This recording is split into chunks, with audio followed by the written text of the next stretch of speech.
So, Caesar, I want you to kind of let's backtrack a little bit because you buying 40 homes a month, Mhm. but you didn't start like that. You started like everybody else. Oh no. You know what I'm saying?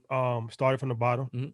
Shout out to Aubrey Graham. Uh-huh. So let's talk about your process as far as like getting hard money, refinancing. Cause like a lot of people that's listening, they might not be, well, nobody probably is at that level that you're at, but they have to come up trying to get to that. So So break it down from FHA. So from the beginning.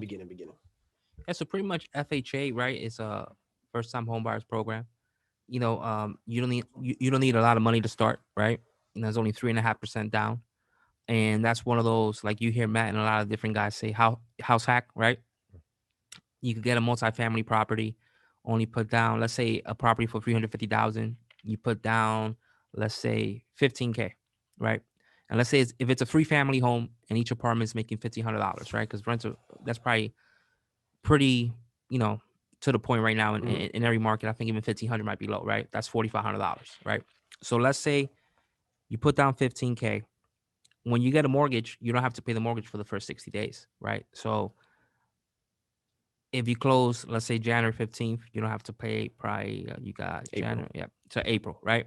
So we're talking about a property that is just rented, you're taking over as the landlord, right? You're not going to do any work to it, right? We're not talking about a flip right now. So you have $4,500 for the month of March, right? $4,500 for the month of February. And then you have the security deposits, right? Of $4,500. At that point now, before you pay your mortgage, you already got back $13,500 from your $15,000 investment, right?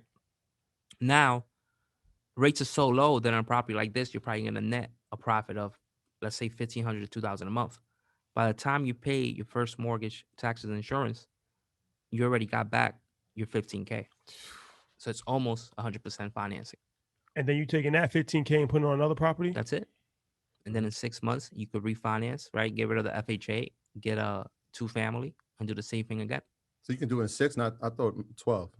No, you could refinance. Now there's You so can many different refi. banks. Yeah, He means- yeah. So what I mean is, I'm talking about the FHA. yeah. So you refinance from Yeah. the FHA to a conventional mortgage. Gotcha. You don't have the FHA anymore, and then use FHA again, right? The only thing is, in a perfect world, I would tell you our system back in the day was you get a 4-family, then you scale down to a 3, a 2, and a 1.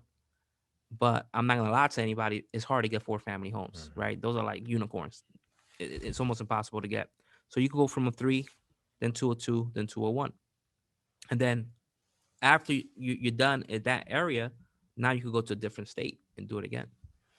We always tell people if you're a first time buying a home and you ain't got the money, this is the perfect time to buy it because you get a 3-family house. You live on one floor.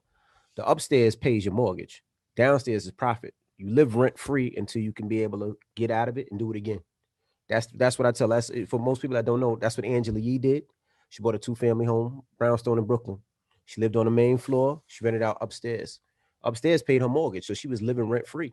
She stacked up her bread, bought another one, did it again, bought another one, did it again. And that's what you should do if you don't got the bread. Put down the 3.5%. Rent upstairs, downstairs, whether it's an attic. Matt will tell you can't rent out an attic. Okay. Matt will tell you can't rent out a garage. Okay. Matt will tell you can't rent out a basement. Okay. Do what you got to do. I've never seen the FHA police. Have you, Matt, to say yes or no? No. All right. So, that's the way you get around of owning a property and make sure that income stays coming in.